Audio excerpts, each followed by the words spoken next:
maybe they're interested, maybe they're having second thoughts. No, unless they verbally come to you and say, hey, I'd like to work this out, I'm really sorry. Now, I did get an apology through email correspondence later, but it didn't mean anything either. It was just like, damage has been done, they've moved on, nothing's fixed, we're not getting back together. Give them the gift of breakup. Your only chances of ever getting this person back is to just give them the gift of breakup and let them miss you and let them do their own thing. Now, if they and you move on, if they come back, that's great. You may have moved on and not want them back. That always happens to me every time they come back, and every time I'm already over it. You will be over it 100%. You will have moved on. Now, I know me, and I'm thinking same thing. I think like I don't want to move on. You know, I love this person. Why would I want to move on? But they don't want to be with you. That's the problem. They don't, and it's no different. At this point after a breakup, it's no different than going up to somebody on the street or hitting on somebody, and they say, "Hey, I'm not interested," and you keep pushing. We all know that that's like wrong. It's the same thing. It's the same thing. So leave it alone. The other question is if they did cheat or they monkey bread. Oh, same thing. It's cheating. Do you want this person back? And the person that you knew is no longer there. That's how I feel. For me, my breakup with my ex, I still miss that person. Okay. I still love that person, but that person doesn't exist. Yeah.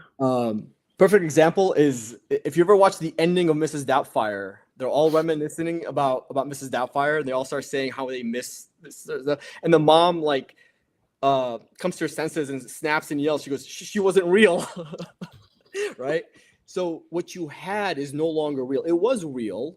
You know, this person did love you, you know, great times, but that person's gone. And can it truly ever be the same? Can you ever trust that person again that they wouldn't do this to you? Now, I'm not here to say that relationships can't work in the future and people get back together. It happens all the time. But put yourself first and do your own healing. I didn't do that.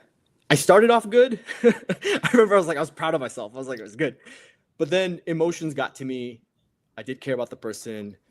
And for a year, I told myself I would forgive this person.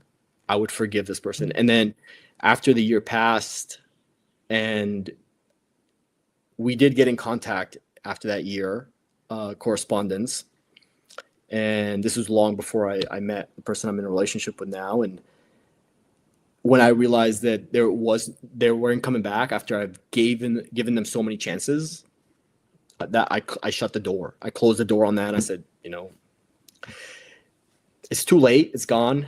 But it's sad, you know, and I feel for anybody going through a breakup. But I want you to know also, like, I know that my ex, having dumped me the way she did, it's not easy for her. And I'll tell you what, because I used to be a military spy, so I'm not stupid. To this day, I know that she checks my social media, even though we're blocked on everything. Except Facebook. We're not blocked on Facebook. We're just not friends on Facebook. But we're blocked on everything. And when you... I remember back during the breakup, when she reached out to me and was upset that I was seeing other people, which doesn't make sense to me because you literally replaced me with somebody that you're still with. I don't know why that would upset you. But anyways, the things that they brought up, the things that they were hitting on, they couldn't have known unless it was from my Instagram stories, because they were specifically on only my Instagram. But she blocked me. I was like, so how do you see that stuff? She admitted, she goes, I use like some third party. My profile's public. You know, I am an Instagram influencer. My profile is public. Anybody can see it. So she was still watching me, and she admitted to that herself. Now, fast forward to now, when I say like I'm not stupid.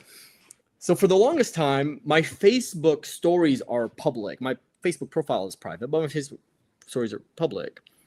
And when you go to when you look at, you can see who watches your stories from your friends list, Mm-hmm. but then there's an other. You never know who that is. It's somebody who you're not friends with. They watched your story because it's public, but the Facebook doesn't tell you who it is. And for the Interesting. longest time, I suspected. I'm like, that's got to be my ex. That's got to be my ex. It probably is. No, I know it is now because Oh, my phone did a little Facebook glitch and it flashed who it was for a quick second. I was like, oh yeah, I knew it all along. It was through how Facebook crazy. Messenger, not through the Facebook app on my desktop, through Facebook Mhm. Messenger, and went through stories there. And it was a glitch. It was like a split-second glitch, and like my razor sharp eyes just like caught. I was like, wait, that's it. And then it went away. I was like, it went back to other. I was like, oh yeah, I was right. So again, and that's normal behavior. And I bring that to a point is that that's normal behavior because whether you're the dumper or the dumpy or whatever, you're going to be curious about your ex. You want to know what they're doing in their life. But I don't want people taking that as, oh, they must be thinking about me. They're having second thoughts. No, don't fall for that. Yeah, don't do that. I mean, I don't block people. I don't do that.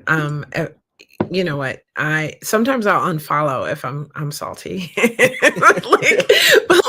but and that's only for a time. Eventually, like I'll follow you again and stuff, and it usually gives people the wrong idea when I follow you again. But that's part of my growth and healing, and saying, "Hey, I feel better about this." And I'm not mad at being connected. But definitely that whole social media thing is a thing because I know a lot of even younger girls, and I notice that I'm having a lot of younger people watching these podcasts now, which is great, that they will think that it means something. And it really doesn't. People are just curious. It doesn't mean anything. You just see it, smile that they're curious, and you keep on with your life and your growth and your healing. And I wanted to go back to something that you said earlier. You were talking about how women decide before, and then they're looking for like supporting evidence to do the breakup, right? Yeah. And in some cases, I do think that's true. But what I want to say is a woman who has worked on healing and her attachment style and is a more secure in her connections with men will, when conflict resolution is not happening in a healthy way, and when things are just not like working out for her, she's unhappy, she's trying, what should happen is a woman should come to you without criticism and express her feelings about something that may not be working for her in that connection. And when she does that, with any luck, you will be able to receive that information and then act on it. So what she's doing a lot of times is vetting you. She's trying to see if the needle's going to move on what this change was or this improvement she wanted in the relationship. For example, if we were dating, right? And I like flowers, but you never get them for me anymore. Okay. Inflation. Like the economy is really bad and flowers are expensive. However, I like them and I think I'm worth them, even in a bad economy. And I would come to you and say, right? And I would say something like, I really loved when you brought me flowers and I really miss it, And then I would hope that inside my mind that would be enough sometimes for you. Or you could say something more direct, like, I loved when you brought me flowers all the time. Will you bring them again? And then I'm going to wait, right? And like you did with your ex, you gave it a time frame, which I really loved. You gave it like a year, which is more than enough, like plenty of time. People would be like 3 months max, right? Maybe 6 months or something like that. But like, because time, you can't get that back. So you're giving this person, even after they broke up with you, a very huge gift of more of your time, giving them the opportunity to change their mind. They didn't know work that. things out. I was right, but yeah, that's within you. So that's a choice that you like. It's a gift. They don't know that they're receiving that gift even, but you're giving them a gift of time within yourself right? To say, hey, if they come back around, I'm still into it. I do that all the time. Like if I had fun with someone, even if we were just like in the talk dating stage and it was really fun, and for some reason we ended up partying, I usually like, or something, for example, I was seeing a guy, right? And oh, the last time I was seeing a guy, right? And I said I was seeing a guy, right? I was so happy, right? The last podcast episode we did. And so what happened with him is he started to fall off, in my opinion. Like the way the energy, so I'm very good at reading energy and I can sense an energy shift. And then he started showing up less. And something happened in his life, long story short. And it was like our relationship was very new. And he was a little bit, he didn't want to get into all of that. Right. And so it started taking up more and more of his time. Right. And so we had to part because that's not what I want. You have that to manage, but I am looking for a connection that is consistent. So you have just shown me that you're not consistent. I get it. Something happened. So I'm not opposed to you. We parted really well. And I gave him a time frame to get it together, and which I'm still dating other people and talking to other people. Obviously, I'm not putting my whole life on hold for someone. So, but if I'm still single and he gets it together and I had a lot of fun with him, right? Like he gets it together, I'm still open to it. So there's a time frame. But if I meet someone and I'm dating someone else, that window has closed for them and that opportunity is lost, right? So that's a gift of time.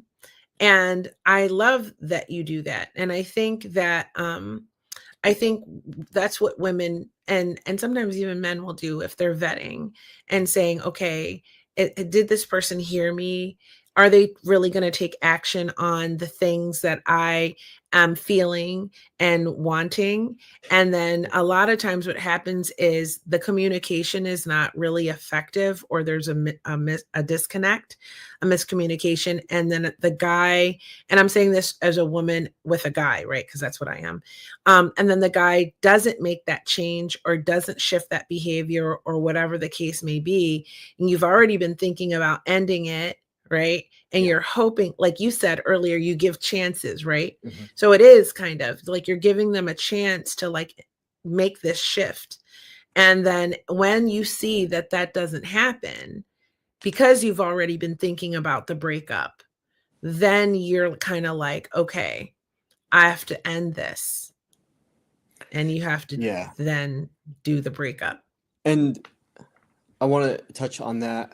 And then I want to follow up with some more on some other lessons learned. For sure. The timeline thing was, so it's good to set boundaries. If you got dumped, take the power. Okay. If you were the dumper, they had the power to dump you. Okay. You know, whatever, but you can control the controllables, and that's what set your own boundaries. And for me, my boundary was, I'm sorry, but I don't want to be second choice. And by that, like, so yes, it was, a year is a long time, but that was because I love this person. I was hoping that they would come to their senses. There was a moment where like, I was like, okay, I will forgive this person. Maybe this is a mistake that they're making in their life. They'll come to their senses and they'll choose me. I wanted them to choose me. But what I don't want is you go choose somebody else, then that doesn't work out, and then later, oh, I'm the second choice, like you're just gonna come back to me. That's horrible. That's disrespectful. Pass. So that was my boundary. You don't get to. You either choose me, and you had plenty of chances to choose me, and I brought that up. The other thing is, now if you break up amicably, that's the best situation, right? Especially if you are hoping to win them back. However, another thing that I did that I'm proud that I did was I didn't accept friendship. And I will always tell people, like, if you want your ex back, if you don't, like, again, this doesn't apply if you don't care and you want to move on and you just want to be friends. Do not accept friendship. Do not accept friendship. I couldn't be friends with my ex. I told him, I said, one, for me, I found it to be extremely disrespectful that you just you replaced me with another guy, and you're telling me you want to be friends. Like, are we really going to be friends? Like, you want me to just watch you live your life with somebody else? That's horrible. So I don't know. Yeah, and I don't know if they had thought that through. So I'll give them the benefit of the doubt. Maybe they haven't thought that through. That's ridiculous. However, both men and women will do this when they are the ones dumping, is that they'll offer friendship. And what all